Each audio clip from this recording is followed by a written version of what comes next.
Olá pessoal, seja muito bem-vindo ao Procurement Ideas, alavancando valor através de ideias. Eu sou Rafael Vendramini, profissional especializado em processos de compras e Strategic Sourcing, e este é o IdeasCast, um formato que a gente traz conteúdo e informação, mas de uma forma mais de discussão.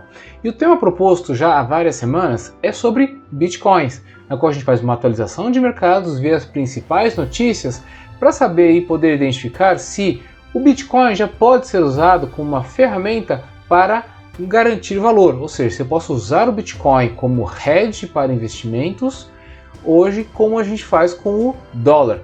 Essa é uma provocação que a gente tem levantado e é algo que a gente tem confirmado essa hipótese ao longo já de algumas semanas, de alguns IdeasCast que nós começamos a partir de fevereiro, tá bom? Mas antes de mais nada, se você não é inscrito, dá uma força para esse canal, se inscreva, ative os sininhos das notificações, pois isso ajuda muito a esse canal crescer de forma orgânica. E da mesma forma, se você quer deixar uma ajuda para a gente, ajude com o seu like, com o seu comentário, pois assim o algoritmo do YouTube vai compreender que este canal traz informação de qualidade e vai sugerir isso a mais pessoas. Como eu já venho também tratando, eu sempre indico alguns livros para quem quer conhecer mais sobre o Bitcoin, se preparar para o novo mundo digital e o futuro do dinheiro. Então vou deixar na descrição o link para livros que estão tanto em inglês como em português. Então aqui vocês vão poder adquirir todos na Amazon, ver lá também os comentários que tem. São publicações das quais alguns eu não conheço, mas alguns outros eu conheço o autor, como é o caso do Dominic Frisby.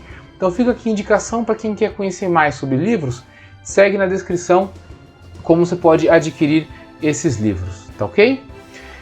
Então isso posto, vamos às análises, vamos olhar o que está acontecendo e como foi o mercado de Bitcoin nesta última semana.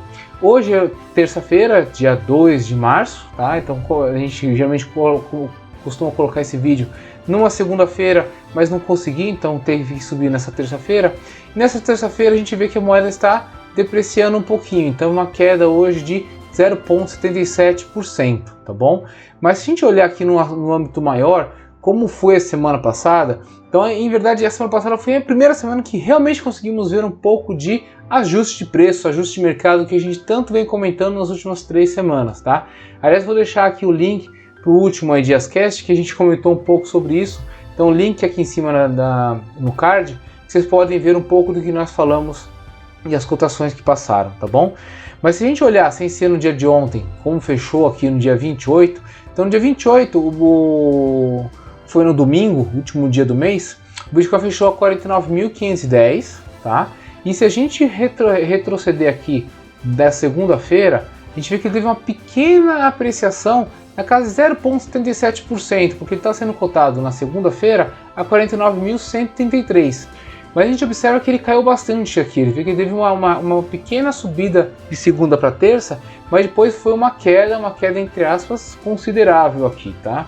Então a gente vai ler algumas notícias que até falam que foi uma semana negra, um exagero sob o meu ponto de vista, porque mesmo quando ele atingiu aqui a mínima da semana de 45 mil dólares, ele teve uma queda na casa de 7,8% dentro desse horizonte de tempo aqui, ou seja, de segunda até o dia 27, ele caiu 7,8% e ele voltou a se recuperar, subiu ainda além desse patamar e fechou aí no dia 28, no fim de semana, a 49.500, mostrando um pouco daquele efeito que a gente tem visto do fim de semana, ou seja, quando os mercados financeiros, as bolsas estão fechadas, então já costumeiramente a gente está vendo uma subida do Bitcoin por conta desse movimento, ou seja, o investidor não quer perder a oportunidade, não tem muito onde investir, vai investir no Bitcoin, que ainda é a ferramenta que está aberta para esse tipo de investigação, tá?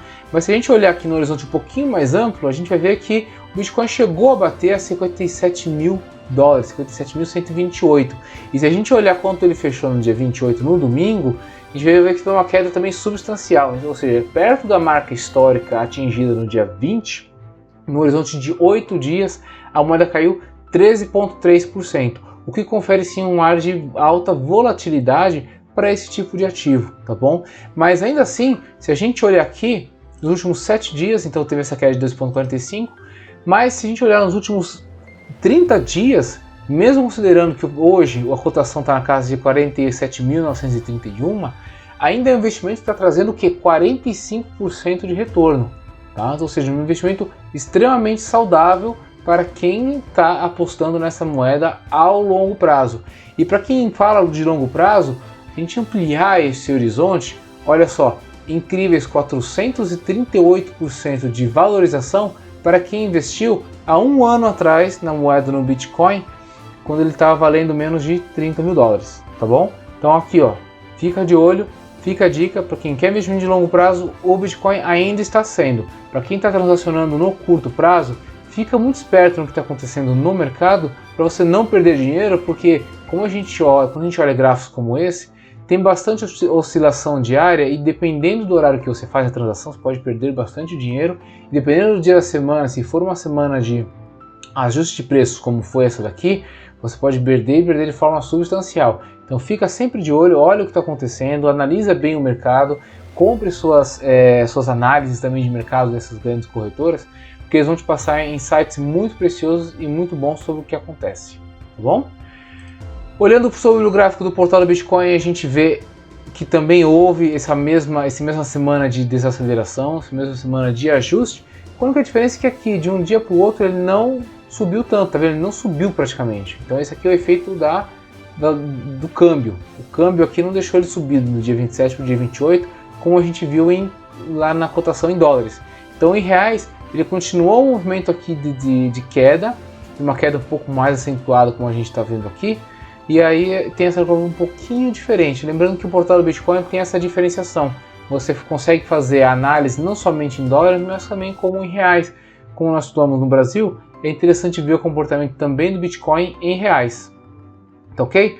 E agora vem a pergunta, mas o que justifica, o que aconteceu no mercado para haver esse tipo de oscilação? Tá? Então vamos ver agora algumas notícias que eu separei aqui que ajudam a gente a entender o mercado do Bitcoin, como ele está e o que a gente pode esperar para essa próxima semana. Lembrando que a gente faz uso aqui tanto de notícias em português, que são as primeiras que nós vamos ler, e nós vamos mostrar que algumas dessas notícias são as mesmas notícias em inglês, então a gente não vai ler em inglês, vai ficar só em português, tá bom? E quando falo de perspectiva futura, é só em inglês, mas aí eu faço um apanhado sobre este conteúdo, tá? Na leitura de hoje vai ser um pouquinho diferente, pois saiu um relatório do Citibank também falando sobre o Bitcoin, que parece que eles estão ouvindo o que a gente está conversando, então tem muito conteúdo lá que comprova um pouco do que a gente está conversando sobre o Bitcoin sendo usado como alavanca de valor, tá? Para companhias e pessoas, e como esse mercado está se configurando até mesmo como um meio de transação internacional. Nós vamos parar e investir um pouco de tempo naquela leitura que eu acho que está bem interessante, tá bom? Então essa notícia aqui, o Bitcoin segue em queda e é negociado abaixo de 250 mil reais. Criptomoedas também acompanham. Então o mercado de criptomoedas dá continuidade na queda que iniciou no início da semana passada. Essa é uma notícia do dia 28 de fevereiro e é uma tradução do que está no Decrypt. Então o Decrypt tem exatamente a mesma notícia aqui, tá bom? Nós não vamos precisar ler em inglês porque já está em português, então vamos ver os principais conteúdos que aparecem nesse noticiário aqui, tá bom? Então primeiro são alguns números que eu não consegui entender de onde que vieram, mas ok. Então fala que a correção do mercado de criptomoedas continua após uma semana registrando novos recordes. O Bitcoin caiu brevemente para 43.796. Nós não conseguimos ver isso no gráfico, pois muito provavelmente isso foi uma oscilação diária e a gente não consegue ver essa oscilação diária dentro dos gráficos que nós observamos. Com queda de 7% nas últimas 24 horas. Eu não consegui encontrar esse 7% nos cálculos que foram feitos. De novo, deve ser uma oscilação dentro do próprio dia que gera essa queda de 7%, senão não estaria aqui escrito.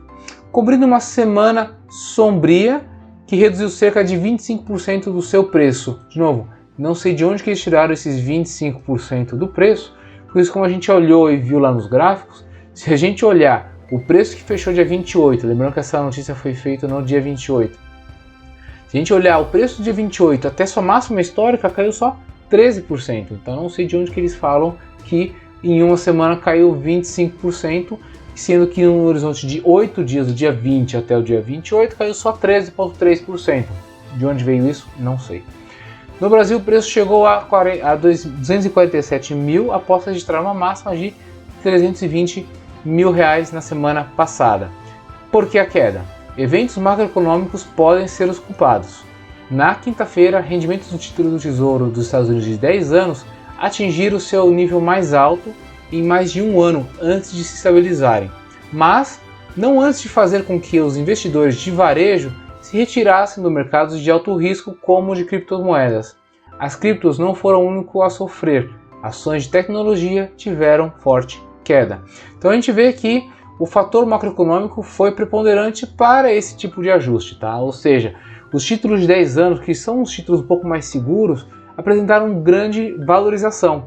E isso fez com que os investidores de médio e pequeno porte migrassem desses ativos de alto risco, como é o caso de ações de tecnologia e criptomoedas, para esses investimentos um pouco mais seguros, tá? Isso no ponto de vista de retorno do investimento. Então isso atingiu não só o Bitcoin, mas outras criptomoedas, tá? Então quem quiser, todas as notícias estão no link na descrição, vocês podem ler com muito mais detalhes. E se você continuar lendo aqui, você vai ver que a Ethereum foi outra que também sofreu com isso. E a única criptomoeda que teoricamente não caiu nesta semana foi a ADA de uma empresa chamada Cardano. Tá? Foi a única criptomoeda a resistir a essa queda no fim de semana. A ADA atingiu sua máxima de 1,48 ontem, mas mesmo assim está no vermelho hoje. Afundou 11% durante a noite a um preço de 1,29. Tá? Então a gente está vendo aqui essa queda foi em vários mercados, ativos de alto risco foram liquidados, vamos falar assim, para se investir em ativos de baixo risco. Tá? Eles até comentam aqui um pouco do histórico, que a gente já viu nos outros Ideascast. De novo, link aqui no card para facilitar vocês, tá bom? Vocês podem ver o que nós falamos sobre o investimento da Tesla, sobre BlackRock e muitas outras coisas que levaram o mercado do Bitcoin a subir, tá? E isso consta aqui nessa notícia também, tá? Como de costume, também não pode faltar a notícia da MicroStrategy, parece que eles fazem questão de aparecer nos noticiários. Então, MicroStrategy aproveita a queda e compra mais 84 milhões de reais em Bitcoins, tá? Então, assim, a empresa de Michael Saylor, que é esse rapaz aqui, está se fortalecendo dentro do mercado do Bitcoin como sendo uma principal empresa que já está usando Bitcoins como estratégia de manutenção de valor em ativos de companhias, e eles estão oferecendo isso como um serviço para grandes companhias nos Estados Unidos, tá?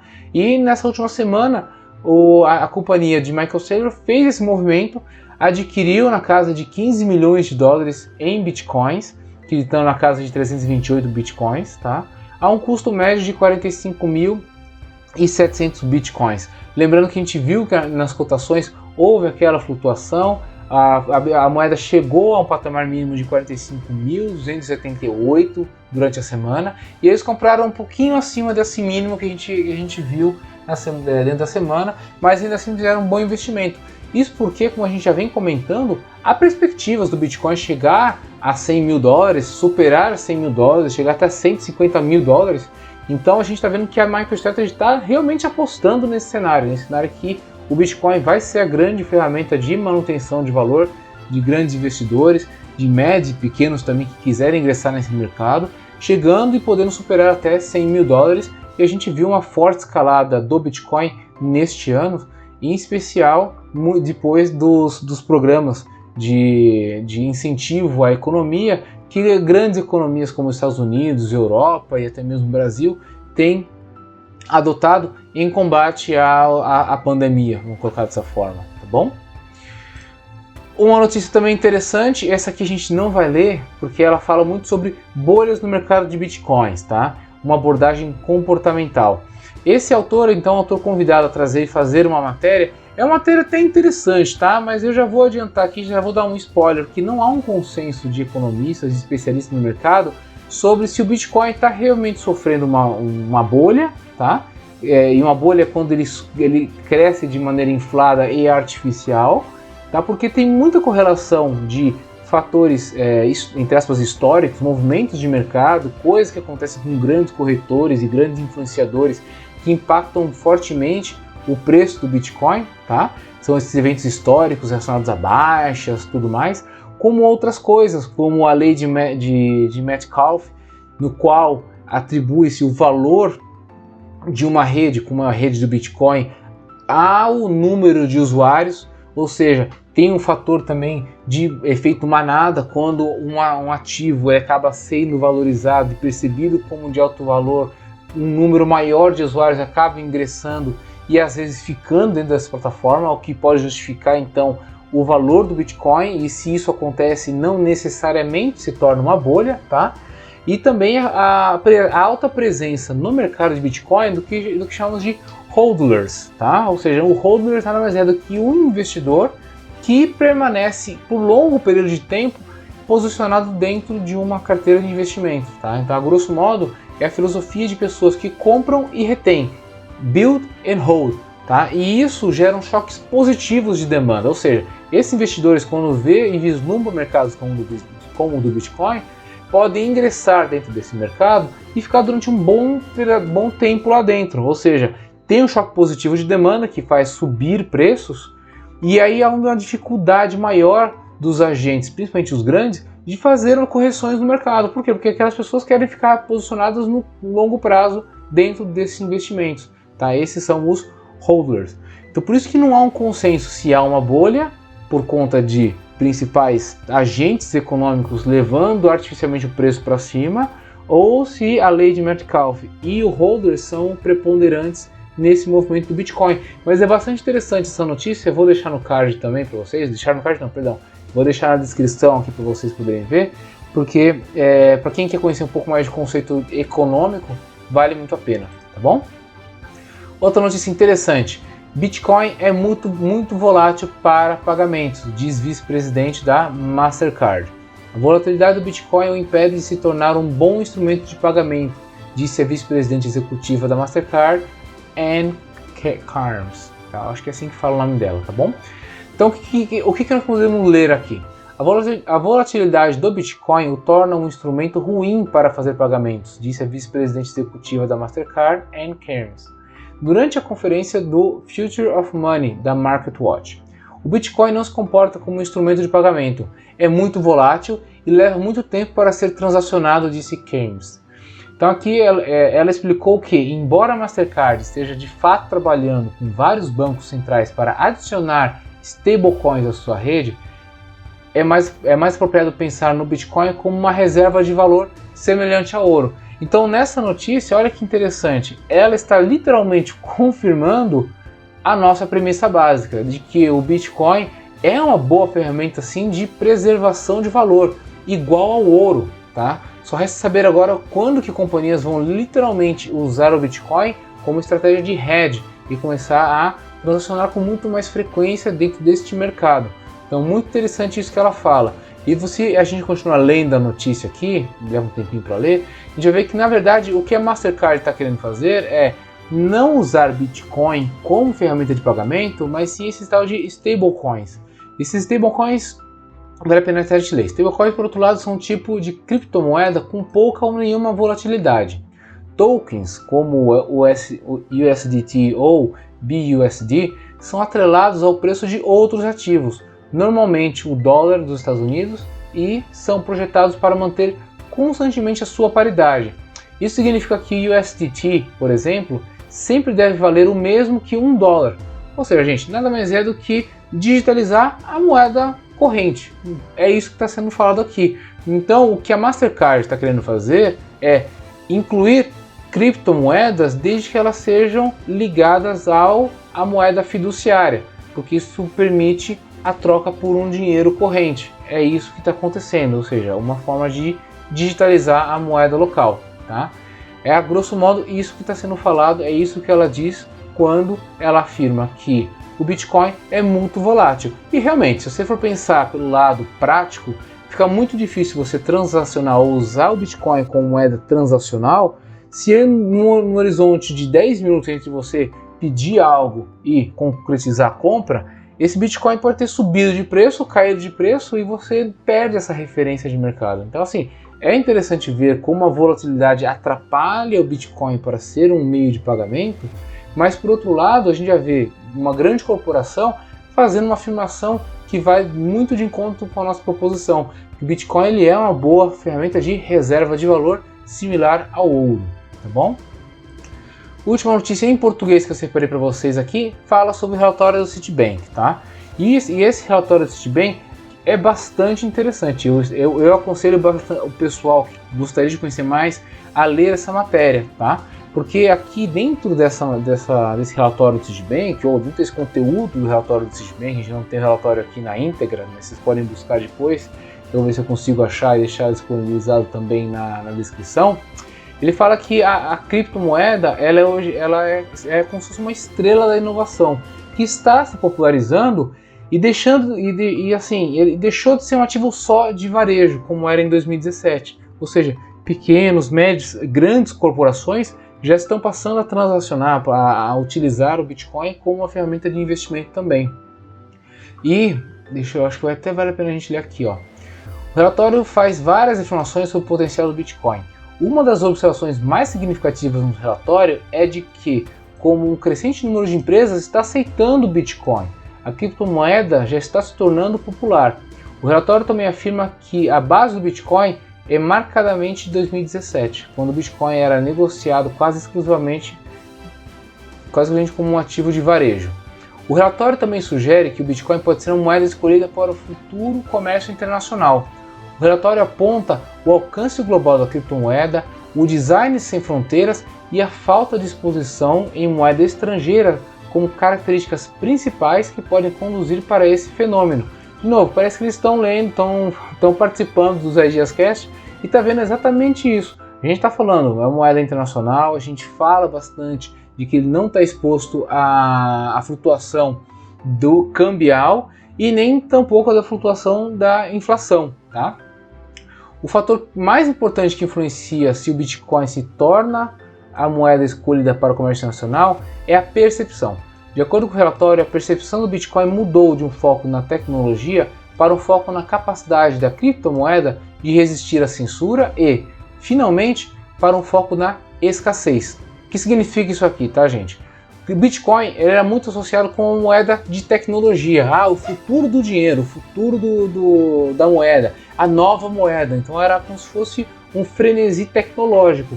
E hoje já não é mais um frenesi tecnológico. Hoje o Bitcoin já está assumindo uma mensagem diferente, ou seja, filosoficamente falando, é como se você conseguisse, através do Bitcoin, fugir das amarras governamentais. Você não está mais vinculado com os seus recursos a um banco central, como o Fed dos Estados Unidos, ou o Bacen do Brasil, ou do Banco da União Europeia. Você já consegue estar livre para transacionar e fazer os seus negócios independentemente da política macroeconômica que é adotada em algum país, em alguma geografia. Então, você consegue preservar mais valor. E essa preservação de valor também vem por causa do foco na escassez. Ou seja, o Bitcoin tem um certo limite, vamos falar assim. Não é fácil minerar um Bitcoin para ser agregado na rede. Então você tem uma certa escassez na oferta, o que garante o seu valor ao longo do tempo, tá bom? Então esse para mim foi o ponto principal desse relatório, está nessa frase aqui. Tem muita outra coisa que a gente pode comentar aqui, desculpa, sobre o Bitcoin se aproveitar também dos avanços em blockchain, que entre aspas nasceu ele nasceu quase junto com o Bitcoin, mas hoje o blockchain ele pode ser usado para muitas outras coisas, não só para minerar e transacionar Bitcoin, mas tem muitas outras utilidades e conforme o blockchain for avançando em tecnologia, o Bitcoin vai fazer muito uso desses avanços tecnológicos. E por fim ele comenta também sobre os riscos, tá? E ele, na verdade, levanta dois riscos aqui nesse relatório, nesse relatório que está contido aqui nessa matéria aqui, tá? O primeiro dele é sobre a participação do Bitcoin no mercado de criptos, ou seja, outras criptomoedas podem tomar a primazia nesse mercado cripto que não somente o Bitcoin, tá? Ou seja, não fala mal, fala que as criptomoedas devem crescer bastante, e o Bitcoin já passou de 69% para 62% de representatividade dentro da criptoeconomia. Tá? Então isso, entre aspas, é um risco para quem investe só em Bitcoin, tá bom? E o outro está vinculado ao ambiente macroeconômico em melhoria. Ele fala que em desenvolvimento, na verdade, é em recuperação. Tá? Por quê? Porque quando o investidor identifica que tem um alto potencial de inflação e de desvalorização cambial, ele vai correr para tentar proteger os seus ativos com uma moeda como o Bitcoin, que por muitas razões a gente já viu que ele tem essa capacidade de preservar esse valor. Mas conforme houver a recuperação econômica e a saída dessa situação de pandemia que a Covid está trazendo, é muito provável que os investidores voltem a realocar o seu capital nos mercados tradicionais. E aí o Bitcoin deixa de ser tão interessante, porque você não precisa mais preservar valor, você vai agora voltar a investir em ferramentas tradicionais. Eu já dou um truco aqui porque eu acho que o Bitcoin está se tornando, ou está entrando no mainstream de investimentos. Então ele vai acabar se tornando, conforme for, e a depender de quanto demorar esse processo de recuperação, ele deve se tornar assim como uma ferramenta tradicional de investimentos. Então vamos ver como isso se comporta, e esse é um dos riscos que traz nesse relatório, tá bom? Notícias em inglês, não temos muito a agregar além disso. Então temos essas notícias que já lemos em português, mas estão em inglês. Essa do Bitcoin caindo, da MicroStrategy, do investimento do Citibank também, tá? Temos uma outra aqui falando da calmaria que está ocorrendo no mercado agora, depois de toda a turbulência que se passou, tá? Então isso está acontecendo, isso foi escrito dia 1º, tá? Então está se recuperando um pouco da confiança nos mercados, tá bom? É isso que traz aquela notícia. E um pouco, essa notícia aqui fala do Etsy CEO da Etsy, confirmando aquela informação que nós lemos da Mastercard, que o Bitcoin ainda não está pronto para se tornar um meio de pagamento. Tem aqui uma carta do editor que eu vou deixar com referência para quem quiser conhecer de uma maneira muito mais simples a leitura, e assim, está gratuito, está na rede. Uma carta de bem-vindo ao cripto. Então aqui ele explica um pouco do contexto, explica um pouco do histórico do Bitcoin. É super interessante essa matéria aqui da cripto, para quem tem familiaridade em inglês, vale muito a leitura, são 5 minutos de leitura, mas que pode contextualizar bastante você que está querendo conhecer um pouco mais sobre o Bitcoin, tá bom? Outras notícias aqui, a Visa informando que 25% do mercado latino-americano gostaria de fazer pagamentos através de criptomoedas, tá? Então, assim, bastante interessante ver que na América Latina tem bastante espaço para crescer e que 25% do nosso mercado já gostaria de transacionar com criptomoedas. Isso pode trazer bastante influência para os mercados, tá? Em especial para empresas como a Apple Pay e outros bancos, de incluir a Bitcoin como ferramenta de forma de pagamento, tá bom? E aí depois tem outras notícias que eu vou deixar separados para vocês também, como Goldman Sachs voltando a transacionar no mercado do Bitcoin a partir do mês de março. Isso pode alavancar bastante as cotações, então é provável que o mercado queira se ajustar até a entrada novamente do Goldman Sachs, porque é muito provável que as cotações voltem a subir, tendo um grande player ingressando novamente no mercado futuro do Bitcoin, tá? E uma notícia aqui já do dia de hoje, falando que o otimismo está voltando no mercado, isso aqui muito em função também do que está acontecendo nos Estados Unidos e de outros bancos internacionais falando que vão comprar títulos de dívida, tá? Para poder garantir aí a recuperação econômica, e também relacionado com o pacote de 1,9 trilhão de dólares que o governo norte-americano está discutindo. E se for aprovado, ou melhor, quando for aprovado, que a gente sabe que ele vai ser aprovado, isso é uma questão de tempo, isso deve reavivar o apetite a risco do investidor, porque junto com esse pacote há a perspectiva de inflação, tá? E se há inflação, há algum tipo de desvalorização da moeda no mercado internacional, e aí as pessoas vão tender a correr novamente para o Bitcoin para preservar valor. Sem falar que, ao ler essa notícia aqui, a gente vê que o Fed está comprometido a continuar adquirindo, num ritmo de 80 bilhões de dólares por mês, títulos da dívida norte-americana, até que pelo menos o mercado de empregos tenha se recuperado e a inflação também esteja melhorada na casa de 2%, o que pode levar até meados de 2023, tá? Então essa perspectiva de recuperação prolongada da economia em resposta ao que está acontecendo da Covid pode fazer com que novo fôlego, novo ímpeto com o Bitcoin possa surgir, ou que essa escalada ela não seja tão abrupta, mas continue uma escalada crescente dentro da criptomoeda no horizonte aí de 12 a 24 meses, se a recuperação mesmo for obtida somente até 2023. Tá ok? Bom, gente, a grosso modo era isso que a gente tinha para conversar. Lembrando que quem tem interesse para conhecer mais e quer uma referência bibliográfica, vou deixar todos esses livros na descrição para que vocês possam ver. Como de costume, se você gostou, deixa sua força, deixa o seu like, pois isso é importante para o algoritmo do YouTube conseguir reconhecer que nós somos relevantes dentro da plataforma e indicar isso a mais pessoas, que assim como você, está buscando informação de qualidade, tá bom? E se você não é inscrito, inscreva-se agora aqui no canal, não deixe de ativar o sininho, porque sempre que eu subir algum novo conteúdo, seja um Ideascast, conteúdo mais elaborado, ou então o Compras em um Minuto, que geralmente eu coloco no ar, você vai ser prontamente avisado e não vai perder nenhum conteúdo quando ele subir, tá ok? Eu já agradeço de coração, nos vemos na próxima, fui!